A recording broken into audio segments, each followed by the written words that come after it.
ನಾನು ರೂಮಲ್ಲಿ ನಡೆದಾಡ್ತಾ ಇದ್ದೆ 12 ಗಂಟೆಗೆ. ಮತ್ತು ರವಿ ಹೇಳೋದನ್ನು ಯೋಚನೆ ಮಾಡ್ಕೊಂಡಿದ್ದೆ. ಅವನು ಹೇಳಿದ್ದ, ಎಲ್ಲಾದರೂ ಈ ಮದುವೆ ಆದರೆ ನಾನು ಸಾಯ್ತೀನಿ ಅಂತ. ನಾನು ಕಾಲೇಜ್ಗೆ ಹೋಗಬೇಕಾದ್ರೆ ನನ್ನ ರವಿ ನೋಡಿದ್ದ. ಮತ್ತು ನನ್ನ ಫ್ರೆಂಡ್ಸ್ ಎಲ್ಲ ಈ ಥರ ಇದ್ದರು. ತುಂಬ ಬಾಯ್ ಫ್ರೆಂಡ್ಸ್ಗೆ ಮೆಸೇಜ್ ಮಾಡೋದು. ಒಬ್ಬೊಬ್ಬರಿಗೆ 3-4 ಜನ ಬಾಯ್ ಫ್ರೆಂಡ್ ಇರ್ತಾಯಿದ್ರು. ಆದರೆ ನನಗೆ ಈ ಥರ ಇರೋಕ್ಕೆ ಇಷ್ಟ ಇರಲಿಲ್ಲ. ಮತ್ತು ನನಗೆ ಲವ್ ಮಾಡೋಕ್ಕೂ ಇಷ್ಟ ಇರಲಿಲ್ಲ. ನಮ್ಮ ಅಪ್ಪ ಅಮ್ಮ ಇಬ್ಬರು ಇದರಲ್ಲಿ ಸ್ಟ್ರಿಕ್ಟ್ ಇದ್ದರು. ನನ್ನ ಫ್ರೆಂಡೆಲ್ಲ ಹೇಳ್ತಿದ್ರು, ಇದು ಕಾಲೇಜಲ್ಲಿ ಕಾಮನ್ ಕಣೆ, ನೀನು ಹಿಂದೆ ಎಷ್ಟು ಗಂಡ್ಮಕ್ಳು ಬಿದ್ದಿದ್ದಾರೆ, ಆದರೆ ನೀನು ಒಬ್ರಿಗೂ ರೆಸ್ಪಾನ್ಸ್ ಮಾಡಲ್ವಲ್ಲ. ಅದಕ್ಕೆ ನಾನು ಹೇಳಿದ್ದೆ ನನಗೆ ಇದರಲ್ಲೆಲ್ಲ ಇಂಟ್ರೆಸ್ಟ್ ಇಲ್ಲ ಅಂತ, ಮತ್ತು ಇಷ್ಟನೂ ಇಲ್ಲ ಅಂದರೆ. ಆದರೆ ರವಿ ನನ್ನ ಹಿಂದೆ ಆಗಾಗ ಬರ್ತಾನೇ ಇದ್ದ. ಮತ್ತು ಎಷ್ಟೋ ಹೊತ್ತಿನ ತನಕ ನಮ್ಮ ಮನೆ ಮುಂದೆ ಕಾಯೋದು, ಮತ್ತು ಕಾಲೇಜಲ್ಲಿ ವೆಯ್ಟ್ ಮಾಡ್ಕೊಂಡಿರೋದು, ಕ್ಲಾಸ್ ಮುಗಿಯೋ ತನಕ ಎಷ್ಟು ರಾತ್ರಿಗಳು ನನ್ನ ಮನೆ ಮುಂದೆನೇ ಕಾಯ್ತಾ ಇರೋದು. ಎಷ್ಟೋ ಸಲ ಪ್ರಪೋಸ್ ಮಾಡೋಕ್ಕೆ ಬಂದ. ಆದರೆ ನಾನು ಇದಕ್ಕೆಲ್ಲ ಕೇರ್ ಮಾಡ್ತಾನೇ ಇರಲಿಲ್ಲ. ಒಂದಿನ ನಾನು ಸಂಜೆ ಮನೆಗೆ ಹೋಗಬೇಕಾದ್ರೆ ನನ್ನ ಮನೆ ಮುಂದೆ ನಿಂತವನು. ನಾನು ಬೆಳಗ್ಗೆ ಕಾಲೇಜ್ಗೆ ಹೋಗೋ ತನಕ ಅಲ್ಲೇ ನಿಂತಿದ್ದ. ನನಗೆ ಅವನ ಮೇಲೆ ತುಂಬ ಪ್ರೀತಿ ಹುಟ್ಟಿತ್ತು ಆವಾಗಲಿಂದ. ನನಗೆ ಹಾಗೆ ಇರೋಕ್ಕಾಗ್ತಾ ಇರಲಿಲ್ಲ.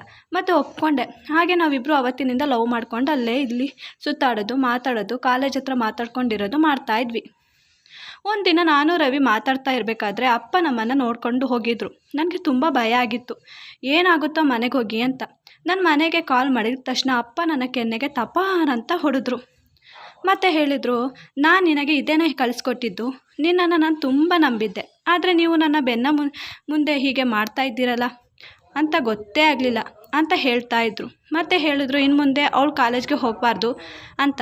ಆಗ ಅಪ್ಪ ನನ್ನ ಕ್ಷಮಿಸ್ಬಿಡು ಅಪ್ಪ, ಮತ್ತು ರವಿ ತುಂಬ ಒಳ್ಳೆ ಹುಡುಗ, ನೀನು ಒಂದು ಸಲ ಅವನ ಜೊತೆ ಮಾತಾಡಿ ನೋಡು, ನಿನಗೆ ಇಷ್ಟ ಆದರೆ ಮದುವೆ ಮಾಡ್ಕೋತೀನಿ ಅಂತ. ಆಗ ಅಪ್ಪ ಹಾಂ ಆಯಿತು, ಅವನ ನಾಳೆ ಬರೋಕ್ಕೆ ಹೇಳು ಅಂತ ಹೇಳಿದ್ರು. ಅವನ ಅಪ್ಪ ಅಮ್ಮನನ್ನು ಕರ್ಕೊಂಡು ಬರೋಕ್ಕೆ ಹೇಳು ಅಂತ ಹೇಳಿದ್ರು. ಆಗ ನನಗೆ ತುಂಬ ಖುಷಿಯಾಯಿತು. ಹಾಗೆ ರಾತ್ರಿ ನಾನು ರವಿಗೆ ಕಾಲ್ ಮಾಡಿದೆ, ಅವನಿಗೆ ಇದೆಲ್ಲ ಹೇಳಿದೆ. ಆದರೆ ಅವನು ಹೇಳ್ದ, ನನಗೆ ಅಪ್ಪ ಅಮ್ಮನೂ ಇಲ್ಲ, ಮತ್ತು ನಾನು ಮೆಕ್ಯಾನಿಕಲ್ ಕೆಲಸ ಮಾಡೋದು. ನಿಮ್ಮಪ್ಪ ಒಪ್ಪುತ್ತಾರಾ? ನಿಮ್ಮಪ್ಪ ಒಪ್ಪಲ್ಲ, ನನ್ನ ಇನ್ಸಲ್ಟ್ ಮಾಡಿ ಕಳಿಸ್ತಾರೆ ಅಷ್ಟೇ.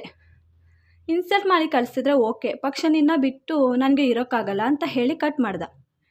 ಮಾರನೇ ದಿನ ನಾನು ಹೀಗೆಲ್ಲ ಹೇಳಿದೆ ಅಪ್ಪನ ಹತ್ರ. ಅಪ್ಪ ಅವ್ನ ಬ್ಯಾಗ್ನೆಲ್ಲ ಪರಿಶೀಲಿಸಿ ಮತ್ತೆ ಹೇಳಿದ್ರು, ನಿನಗೆ ಆ ಹುಡುಗ ಸೆಟ್ ಆಗಲ್ಲ, ಅವನನ್ನು ಮರೆತುಬಿಡು ಅಂತ ಹೇಳಿ ನನಗೆ ಕಾಲೇಜ್ಗೆ ಹೋಗೋಕ್ಕೆ ಬಿಡಲಿಲ್ಲ.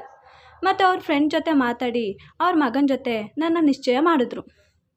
ಹಾಗೆ 2ನೇ ದಿನದಲ್ಲೇ ನಿಶ್ಚಯ ಆಯಿತು. ಮತ್ತು 1 ತಿಂಗಳಲ್ಲೇ ಮದುವೆ ಮಾಡಿಬಿಡ್ತರು.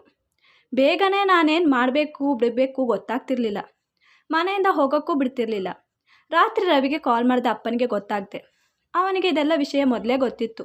ಅವನು ಹೇಳ್ದ, ನೀನು ಇಲ್ಲದೆ ನನಗೆ ಜೀವಿಸೋಕ್ಕಾಗಲ್ಲ, ನೀನು ಮದುವೆ ಆಗಿದ್ದೆ ದಿನವೇ ನಾನು ವಿಷ ಕುಡಿದು ಸಾಯ್ತೀನಿ ಅಂತ ಹೇಳ್ದ. ನಾನು ಇದರ ಬಗ್ಗೆನೇ ಯೋಚನೆ ಮಾಡ್ಕೊಂಡು ರಾತ್ರಿ ಇಡೀ ಕಳಿತಿದ್ದೆ. ಮದುವೆ ನಾಳೆ ಅಂದರೆ ಇವತ್ತು ರವಿ ಕಾಲ್ ಮಾಡಿದ್ದ, ನನಗೆ ನಾಳೆ ನಿನ್ನನ್ನು ಆ ಸ್ಥಿತಿಯಲ್ಲಿ ನೋಡೋಕ್ಕಾಗಲ್ಲ, ನಾನು ಇವತ್ತೇ ಸಾಯ್ತೀನಿ ಅಂತ. ನಾನು ಅವನ ಸಮಾಧಾನ ಮಾಡಿದೆ. ಹಾಗೆಲ್ಲ ಮಾಡಬೇಡ ಕಣೋ ಅಂತ ಹೇಳಿದೆ. ಹಾಗಾದರೆ ನೀನು ಈಗಲೇ ಓಡಿ ಬಾ, ನಾನು ಮತ್ತೆ ಹತ್ತಿರ ನಿನ್ನ ಕಾಯ್ತಾ ಇರ್ತೀನಿ ಮನೆ ಹತ್ತಿರ ಅಂತ. ಇಲ್ಲ ಅಂದರೆ ನಾನು ವಿಷ ಕುಡಿತೀನಿ ಅಂತ ಹೇಳ್ದ. ನೀನು ಸತ್ತಿದ ಮೇಲೆ ನಾನು ನೆಮ್ಮದಿಯಾಗಿ ಜೀವನ ಮಾಡ್ತೀಯಾ, ನಿಜ ಹೇಳು, ಮತ್ತು ನೀನು ನಿಜವಾಗಿ ನನ್ನ ಜೊತೆ ಪ್ರೀತಿ ಮಾಡಿದರೆ ನೀನು ಬಂದೇ ಬರ್ತೀಯ ಅಂತ ಹೇಳಿ ಕಟ್ ಮಾಡ್ದ. ಮತ್ತು ಸ್ವಲ್ಪ ಹೊತ್ತು ಆದಮೇಲೆ ಟೈಮಿಂಗ್ಸ್ ಮೆಸೇಜ್ ಮಾಡಿದ್ದ. ನಾನು ಯೋಚನೆ ಮಾಡಿ ಮಾಡಿ ಮಾಡಿ ಮತ್ತು ಹಿಂದಿನ ಬಾಗಿಲಿಂದ ಹೊರಗೆ ಹೊಟ್ಟೋದೆ. ರವಿ ಕಾಯ್ಕೊಂಡು ಕೂತಿದ್ದ. ನಾನು ಅವನ ಬೈಕಲ್ಲಿ ಹೋದ್ವಿ.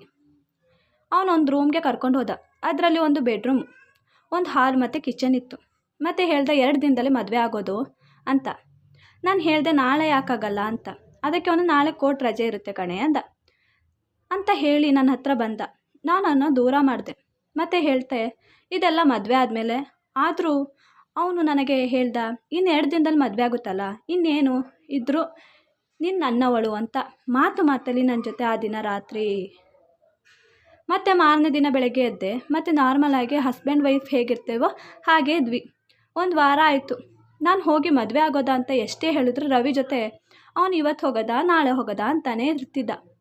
1 ವಾರ ಆದಮೇಲೆ ಹೇಳ್ದ, ನೀನು ಚೆನ್ನಾಗಿ ರೆಡಿಯಾಗು, ನಾವು ಹೋಗಿ ಮದುವೆ ಆಗೋಣ, ಎಲ್ಲ ರೆಡಿ ಮಾಡಿ ಮಡಗಿದ್ದೀನಿ ಅಂತ ಹೇಳ್ದ.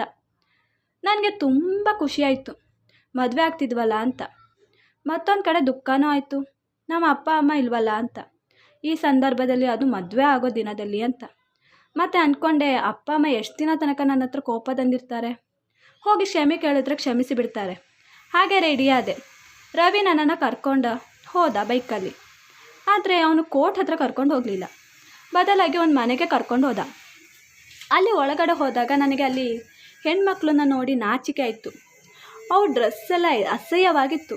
ಮತ್ತು ಅಲ್ಲಿ ಒಬ್ಬ ಮಹಿಳೆ, ಇದ್ಯಾರು ಹೊಸ ಹುಡುಗಿ, ನಿನಗೆ ಎಲ್ಲಿಂದ ಸಿಕ್ಕಿದ್ಲು ಅಂತ ಹೇಳ್ತಾ ಇದ್ರು. ನಾನು ರವಿ ಹತ್ರ, ಇಲ್ಲೇನೋ ಸರಿ ಅನಿಸ್ತಿಲ್ಲ ಕಣೋ, ನೀನು ಇಲ್ಲಿಗೆ ಯಾಕೆ ಕರ್ಕೊಬಂದೆ? ಕೋರ್ಟ್ಗೆ ಕರ್ಕೊಂಡು ಹೋಗ್ತೀನಿ ಅಂತ ಹೇಳಿದ್ದು, ಮತ್ತೆ ಇಲ್ಲಿ ಕರ್ಕೊಬಂದೆ ಅಂತ ಹೇಳಿದೆ. ಆಗ ಅವನು, ಇದು ಈಗ ನಿನ್ನ ಮನೆ, ಯಾರಿಗೆ ಗೊತ್ತು ನೀನು ಮದುವೆಯಾಗಿ ನನ್ನ ಜೊತೆ ಜೀವನ ಮಾಡ್ತೀಯಾ ಅಂತ. ಅಷ್ಟು ನಂಬಿಕೆ ಇಟ್ಟಿದ್ದ ಅಪ್ಪ ಅಮ್ಮನನ್ನೇ ಬಿಟ್ಟಿದ್ದೀಯಾ, ಇನ್ನು ನನ್ನ ಜೊತೆ ಅಂತ ಹೇಳ್ದ. ಮತ್ತು ಆ ಮಹಿಳೆ ಹತ್ರ ಹೇಳ್ದ, ಇವಳಿಗೋಸ್ಕರ ಎಷ್ಟು ಕೊಡ್ತೀರಾ ನನಗೆ ದುಡ್ಡು ಅಂತ. ಆಗ ನೀನು ಕೇಳಿದ್ದಷ್ಟು ಅಂತ ನನ್ನ ಕರ್ಕೊಂಡು ಹೋಗಿ ಒಂದು ರೂಮಲ್ಲಿ ಕೂಡಾಕಿದ್ರು. ಮತ್ತು 2 ದಿನ ಅಲ್ಲೇ ಇದ್ದೆ. ಆ ಮಹಿಳೆ ಯಾವಾಗ ಕೆಲಸ ಸ್ಟಾರ್ಟ್ ಮಾಡ್ತೀಯಾ ಅಂತ ಕೇಳಿದ್ರು. ಆಗ ನಾನು ಆ ಥರ ಹುಡುಗಿ ಅಲ್ಲ ಅಂತ ಹೇಳಿದೆ. ಅವಳು ಹೇಳಿದ್ಲು, ಹಾಗಾದರೆ ಯಾವ ಥರ ಅದೇ? ಹುಡುಗನಿಗೋಸ್ಕರ ಅಪ್ಪ ಅಮ್ಮನ ಬಿಟ್ಟು ಓಡಿ ಹೋಗೋ ಹುಡುಗಿ ಥರನಾ? ಇಲ್ಲಿ ಬರೋ ಹುಡುಗಿಯವರೆಲ್ಲ ಆ ಥರ ಇರಲ್ಲ, ಆದರೆ ಇಲ್ಲಿ ಬಂದು ಸರಿಯಾಗ್ತಾರೆ.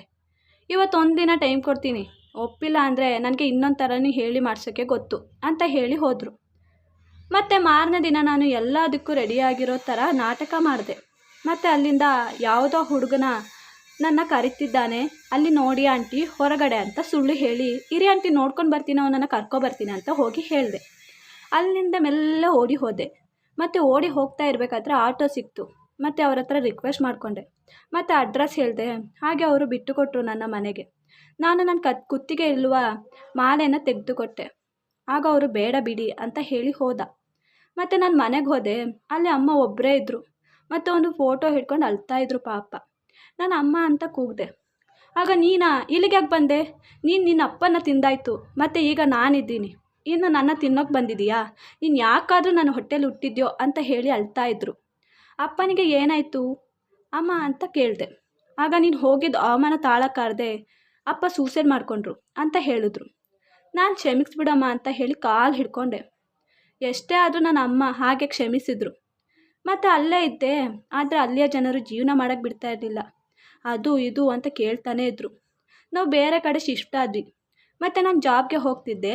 ಅಲ್ಲೇ ಜಾಬಲ್ಲಿ ಒಬ್ಬ ಹುಡುಗ ನನ್ನ ಇಷ್ಟಪಡ್ತಿದ್ದ, ಆದರೆ ಕೇರ್ ಮಾಡ್ತಿರ್ಲಿಲ್ಲ ನಾನು. ಅವನು ನನ್ನ ಅಮ್ಮನ ಹತ್ರ ಅವನ ಅಪ್ಪ ಅಮ್ಮನ ಕರ್ಕೊಂಡು ಬಂದು ನನ್ನ ಕೈಯನ್ನು ಕೇಳಿದಾಗ ಅಮ್ಮ ಎಲ್ಲ ವಿಷಯ ಹೇಳಿದ್ರು. ಆದರೆ ಅವನಿಗೆ ಇದರಿಂದ ಪ್ರಾಬ್ಲಮ್ ಏನೂ ಇರಲಿಲ್ಲ. ಹಾಗೆ ಮದುವೆ ಆಯಿತು. ನನಗೆ ನನ್ನ ಅಮ್ಮ ಒಬ್ಬಳನ್ನ ಬಿಟ್ಟು ಇರೋಕ್ಕಾಗ್ತಾ ಇರಲಿಲ್ಲ. ಇವ್ರ ಹತ್ರ ಹೇಳಿದೆ, ಅದಕ್ಕೆ ನಾವು 3 ಜನ ಒಂದಾಗಿರೋಣ, ಮತ್ತು ನನ್ನ ಅಣ್ಣ ಇದ್ದಾನಲ್ಲ ಇಲ್ಲಿ ನಮ್ಮ ಅಪ್ಪ ಅಮ್ಮನ ನೋಡ್ಕೊಳ್ಳೋಕ್ಕೆ ಅಂತ ಹೇಳಿದ್ರು.